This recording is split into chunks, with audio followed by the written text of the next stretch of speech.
blub, blub. And this is my friend Joe the goldfish. Blub, blub. Aww. I wonder what Joe thinks I am when he sees me through the bowl. Maybe a giant octopus or a whale. What do you think? Maybe a giant sea creature hungry for goldfish. Ugh, yuck. I would never hurt you, Joe. Or eat you! Looking at Joe in his little bowl makes me feel really big. But other times, like when I look at the stars or see a firework explode across the sky, I can feel pretty small. Have you ever felt really big or really small? That gives me an idea. Welcome to Biggest and Smallest with Callie. Friends, the biggest fish in the ocean is the whale shark. It's 41 feet long and weighs 21 tons. That's like a bus loaded with kids. That's really big. And the smallest fish in the ocean is the Paedocypress. Oh, like the Play-Doh without the L, and then cypress, like the tree.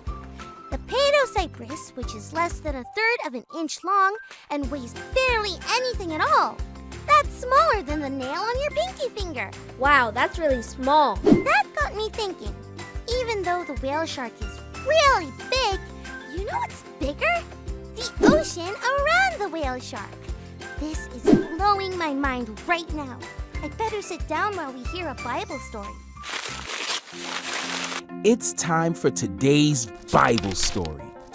Our story comes from the book of Job, and it's about a man named, you guessed it, Job.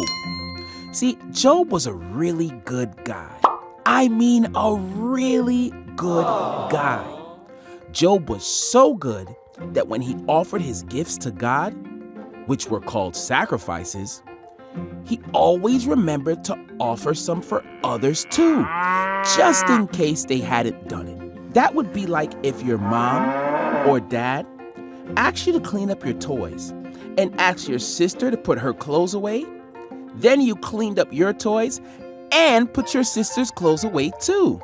Job was such a good guy that one day God pointed him out to Satan, not a good guy, as an example of just how awesome people can be.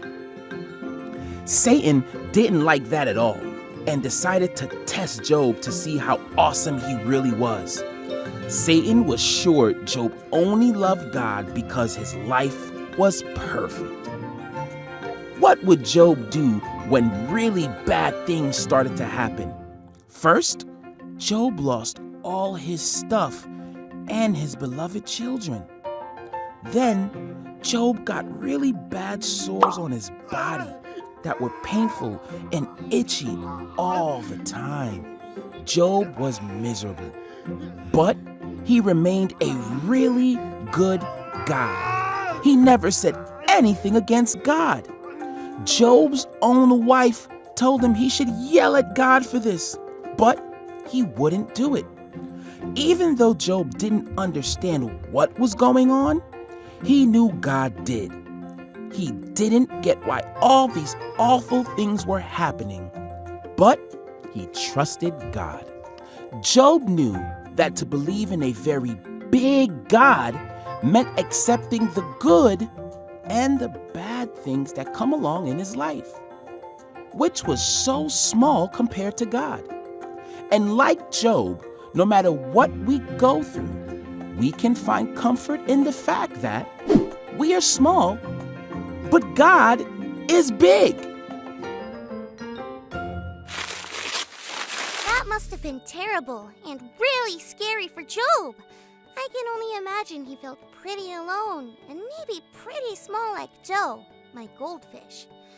But maybe when Joe sees me, he isn't scared because he knows, even though I'm really big to him, that I love him and I want to take care of him. Maybe Job knew the same thing even though he was going through some pretty rough stuff. Today's big idea is we are small, but God is big. Can you say that with me? We are small, but God is big. That reminds me, time to feed Joe. See you next time, friends.